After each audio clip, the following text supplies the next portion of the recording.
It is the 30th of the 10th, 2025. It is lunchtime, and I'm reading this autobiography. It is called In Jerusalem. It was written by Liz Harris. It is an analysis of a political analysis of an Israeli and Palestinian family across 3 generations, and it basically gives you um, insight into the injustices, the wrongs that we've done to the Jews during the time of occupation, um, conflict, um, survivors of the Holocaust, um, but also the continuation of conflict between the state of Israel and the occupation of the Gaza siege, and the way in which it has affected Palestinians. This book in particular, Father, I'm just starting to read, and I've passed the introduction, but there are some really good parts at the start that I want to share because I'm currently educating myself about how I, as a member of a whānau Māori, whānau Pasifika also, but also as a hapu member, um, wahine Māori, wahine o Tonga hoki, and a kairangahau can support aid, humanitarian relief better. And so I know one of these days I will do that type of mahi. Um, but I also just want to read this introduction so that you understand this book that I'm reading is a real taonga. It's a gem. Um, it is written by a woman who is aware of the wrongs that were done to her people, but had learnt later on as an adult also the wrongs that were being done to the Palestinians by the state of Israel, the government, which is actually currently led by no one else but Benjamin Netanyahu and his cabinet of ministers. And many of you will know about the current state of aid crisis in Gaza is beyond what many people can actually comprehend in the first word, but many people are waking up to the war and hunger crimes being committed against Palestinian people, the hostages, people who are being forced to live like refugees in Gaza. No. Let me start by reading this first paragraph where it talks about the links between politicians, the United Nations, and the way in which settlements are constructed at the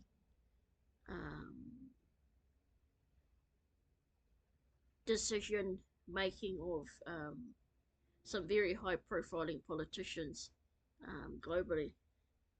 In September 2016, Israeli Prime Minister Benjamin Netanyahu appeared in a nationally broadcast video in which he said that those who advocated removal of the settlers from the West Bank were guilty of pushing for a form of ethnic cleansing, a statement that for sheer gum might plunge anyone paying attention to the ongoing conflict into a state of stupefaction at the United Nations efforts over the years to condemn the West Bank settlers were consistently foiled by US vetoes of Security Council resolutions. Then, just before leaving office in September 2016, President Obama, US abstention on a Security Council resolution demanding that Israel end settlement construction in occupied Palestine,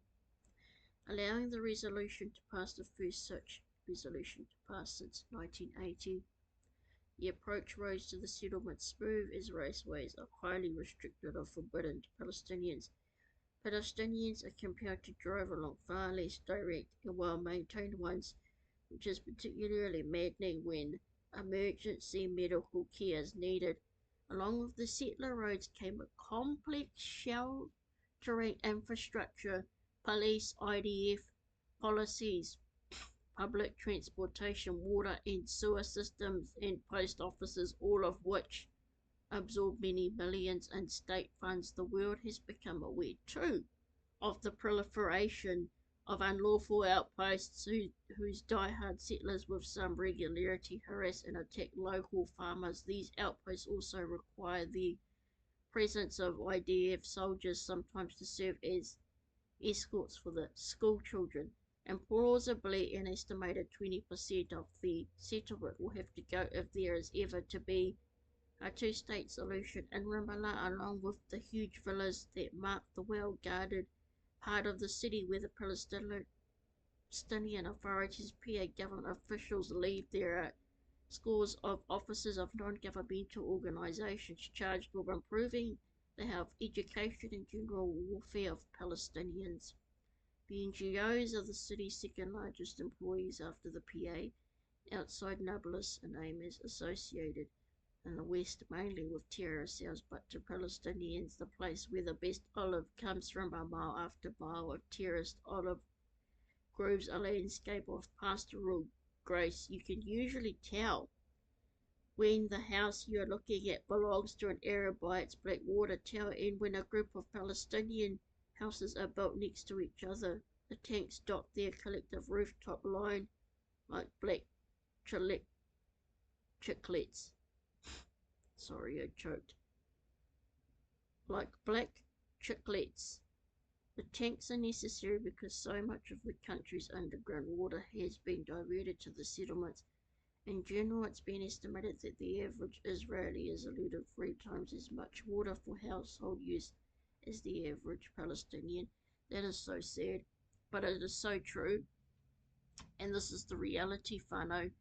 You know, the inequality between the rich and the poor really huge. But also the entrenched hegemony and a lot of the racism that Palestinian people have had to endure over the years, either by the extreme fundamentalists within their country, with some really radical views on religion, on how they should maintain their sense of being a whānau within the wider state of Arab nations, but also as the people of Palestine who are now so dislocated that they're actually living like refugees in their own country. And then there's this conflict between the Israeli government and Hamas, and so it seems that the families, the innocent children and civilians, are caught in between that. And I noticed that a lot of the mothers who have lost children either to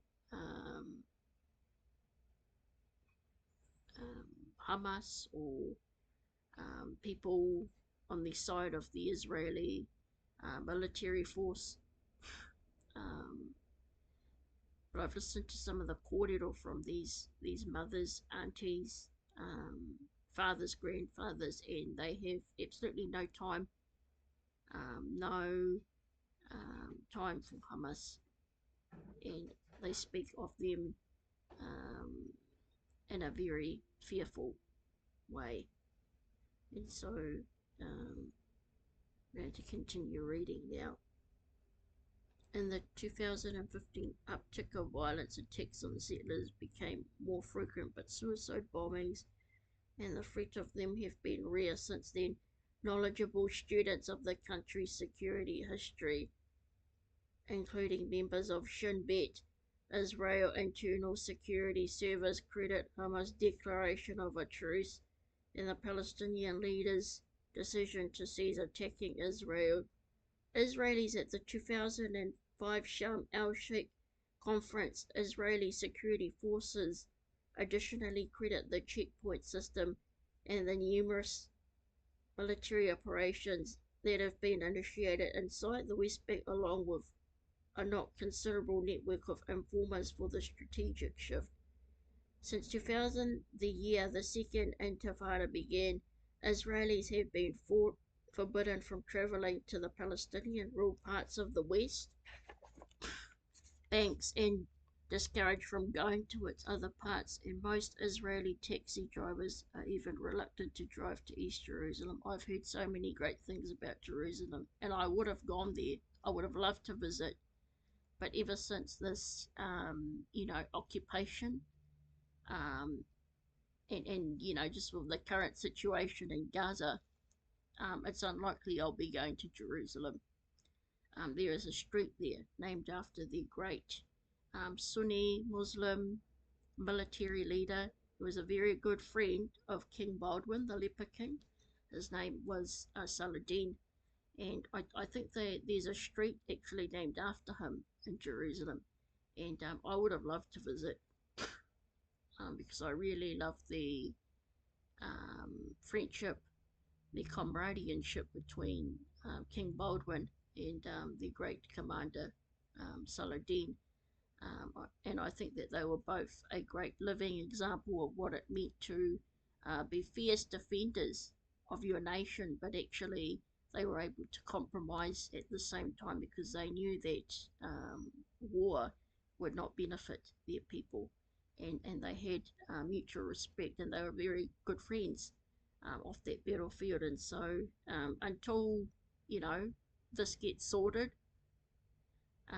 until this, you know, all these hunger war crimes end in Gaza, until the terrorist attacks stop, it's unlikely I will be going to East Jerusalem. Hoi anō, I dream that one day that the war, the ethnic cleansing practices entrenched in this conflict war in Gaza will end. And I'm hoping, praying that it will stop soon. And I also would like to attend a lecture or a educational talk to help improve the quality of my knowledge about aid and humanitarian relief, because I know that people in Gaza, as we speak, they really need those food parcels, but also they need the aid. And I was very inspired by the efforts and service of many of the international aid relief workers around the globe.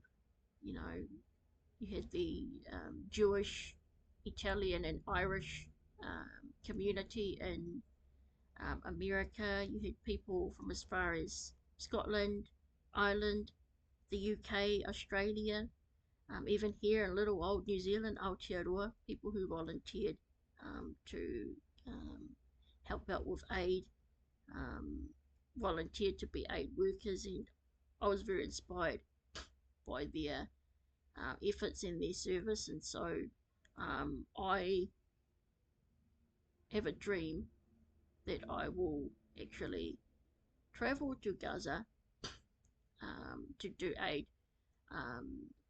if that is still needed sometime soon, but I would like to.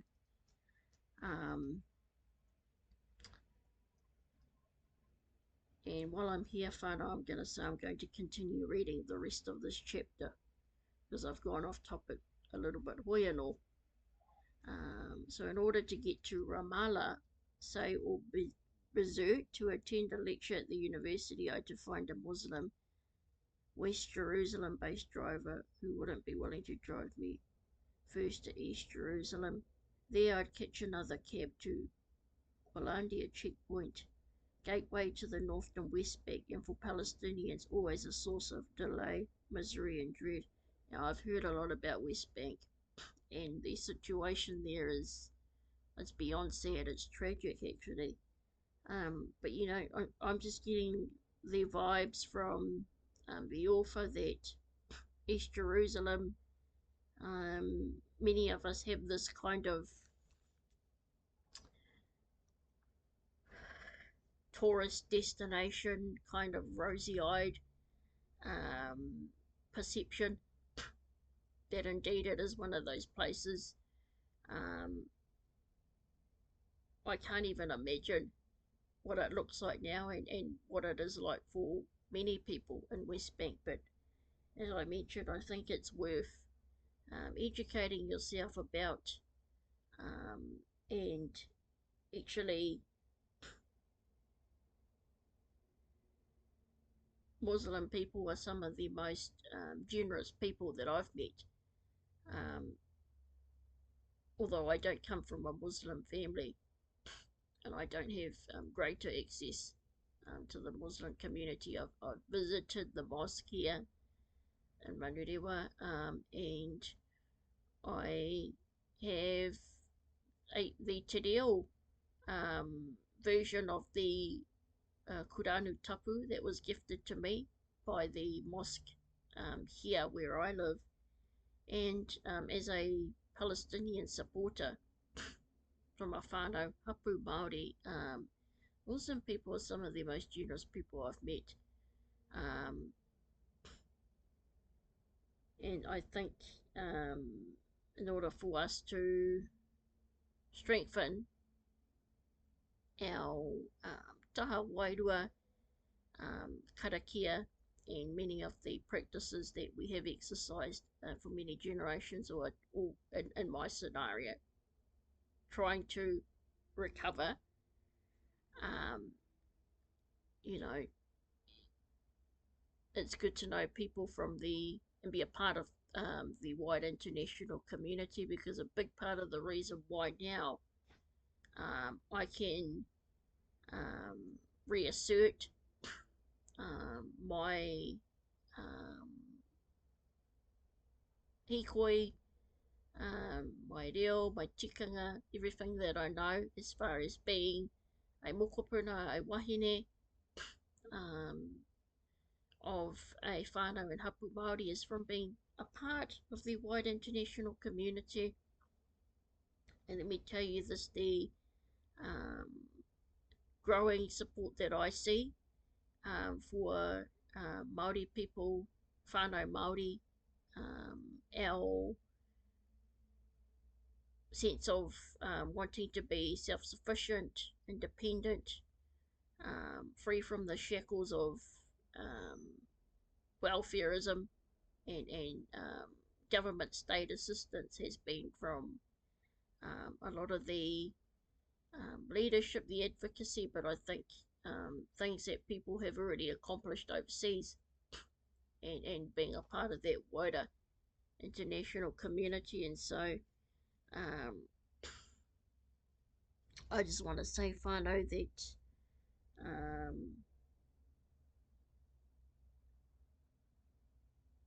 kua mutu, tēnei wāhanga o taku pānui. Now I'm going to move on and read the next part.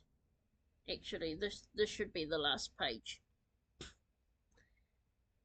No one cared when I walked over to the somewhat chaotic, densely littered and potholed Palestinian side. But I was sometimes challenged coming back. The idea of free, harmless movement from the other side was non-existent.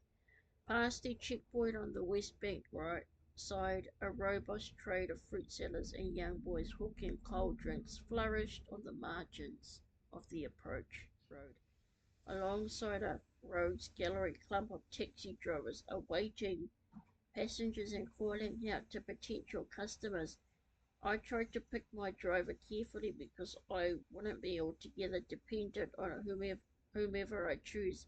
Have I mentioned that I speak neither Arabic nor Hebrew? That's something else to reconsider. I want to do aid and humanitarian relief because I don't speak those languages either. God. But isn't it funny though how the author has, um, she's actually put a question mark to that statement too. Have I mentioned that I speak neither Arabic nor Hebrew and was unfamiliar with the places I was visiting? That would be really daunting, really terrifying.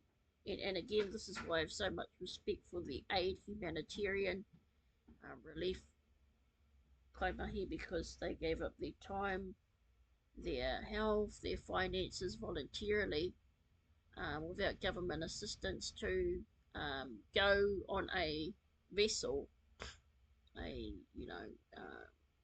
independent vessel, and they sailed on those international waters. And Palestine is occupied.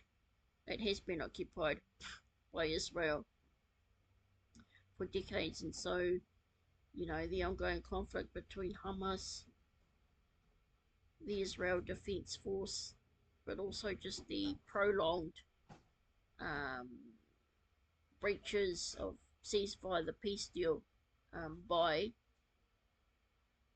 Benjamin Netanyahu, the Prime Minister, yes, of Israel, and you know now they're targeting the West Bank. I mean, it's just been able to. It's been enabled. It's been prolonged. It's been enabled. It's the ceasefire deal has been violated by Israel, and so it's opened up a whole heap of um, unhealed wounds, but it's opened up. It's practically unleashed a cultural war on the civilians, and had a um, enduring impact on the lives of the hostages, Israeli hostages also, who were taken captive, um, and mostly the Palestinian hostages who had been put into, the prison in Israel. It was a terrorist prison. Ultimately, that um, took more years of their life, and um, punished them even more. And so, where does it end? You know, the idea of free, harmless movement from the other side was non existent. Well, there you go, it says it all. Past a checkpoint on the West Bank side, a robust trade of fruit sellers and young boys hawking cold drinks flourished on the margins of the approach road. Alongside a rogues gallery clump of taxi drivers awaiting passengers and calling out to potential customers. I felt a sense of anxiety actually in that paragraph, that it was really dangerous, and that international visitors, um, Israeli people, have this sense of fear and distrust, being in um, a Palestinian territory.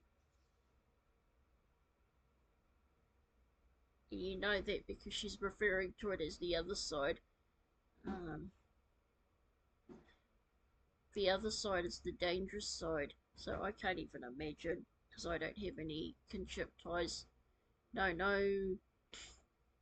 um, blood ties to Palestine, and so I've heaps of respect for the aid, humanitarian workers, for the taxi drivers, for the workers, the true working people of Israel in Gaza. Because what you do on a daily basis is dangerous, you know, risk taking. You're practically putting your life on the line, you know, and I just cannot imagine what it is like. But I want to know more though. I'm eager. I'm hungry, and so now, um, going to read this final part. However much the terms of the occupation are hated and fought against by individuals and communities, some important aspects of it go unchallenged by official Arab leaders in Ramallah.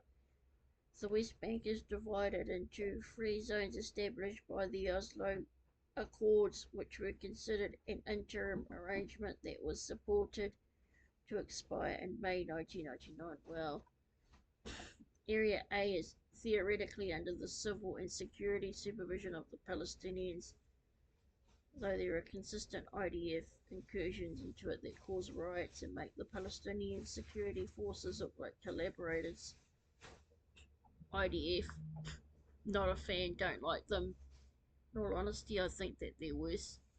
I think that they are the worst of the worst, and that they, based on what I know, how they had treated those aid workers on international waters, detaining them, starving them, beating them,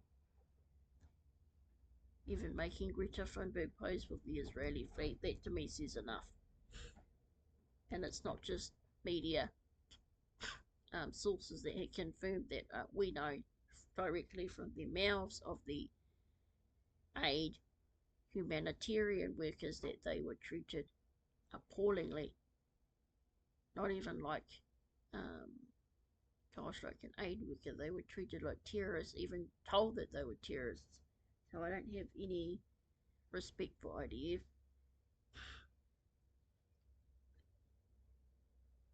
Area B is under the supervision of both Israelis and Palestinians, and Area C, which comprises 60% of the West Bank, is under the civic and military rule of Israel alone. Again, Israel has the ultimate rule and control over Palestine. So this is where the conflict has been prolonged and added on and exacerbated, if you like. 60% of the West Bank is under the military rule of Israel. And I think a lot of the fear-mongering, a lot of the violence, a lot of the intimidation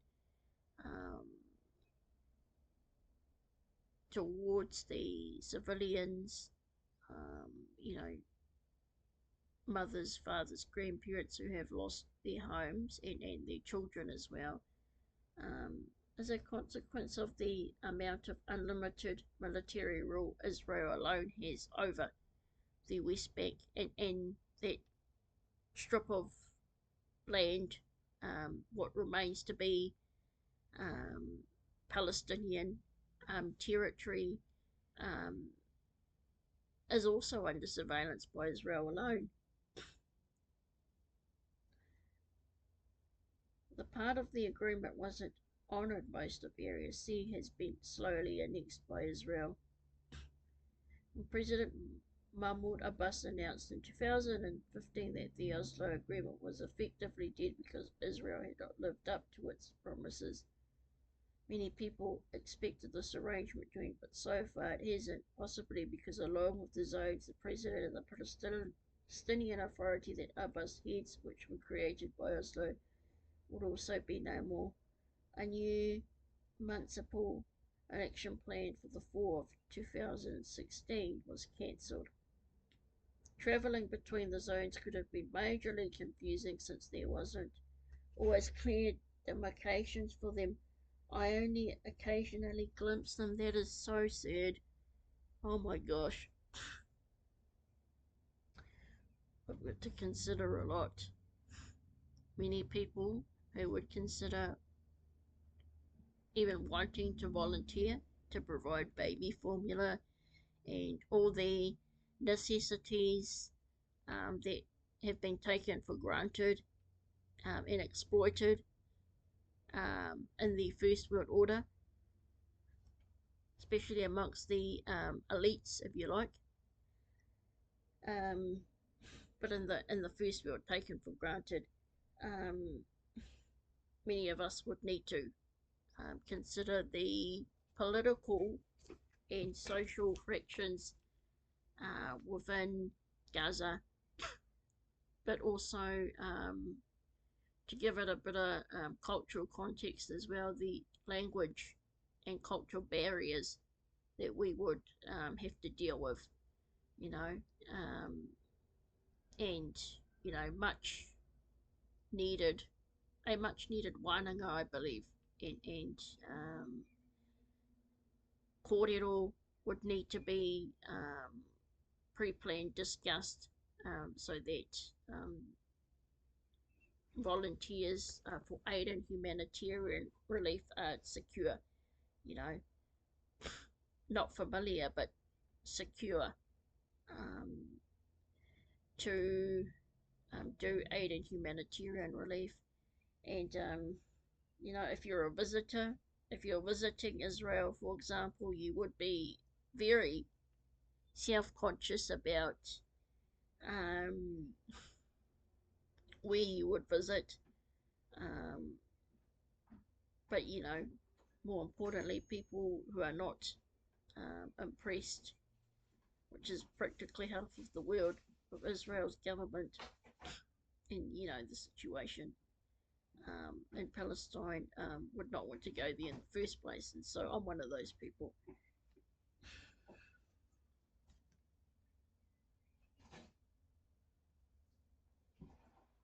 Functional or not, um, it's really a zone to me now that I don't want to be visiting, or will never visit until the war stops. But um, we can't be rosy-eyed about that anytime soon, because the reality is that most of the social, religious infrastructure and institutions in Palestine have been destroyed by the Israeli government and the IDF. Um, I think the breaches of human rights, the very poor treatment of aid workers, um, but also the Palestinian people um, in the diaspora who have voluntarily sacrificed their lives to provide aid and support with aid relief. That says enough in itself as to just how entrenched but incredibly annexed um, Palestine has been by Israel.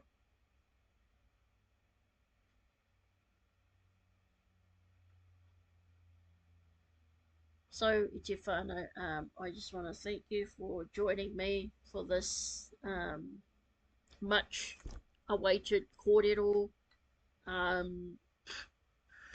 The mental blocks have been knocked, um, smashed, and I am in a state of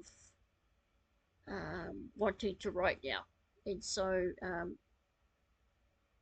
this book that I'm reading, this will be my treasure, my gem, but also it's going to be like a compass for me, so that I can continue to read on Jerusalem, but also the generational history of the Palestinian and Israeli families. Um, and I wish you all a very,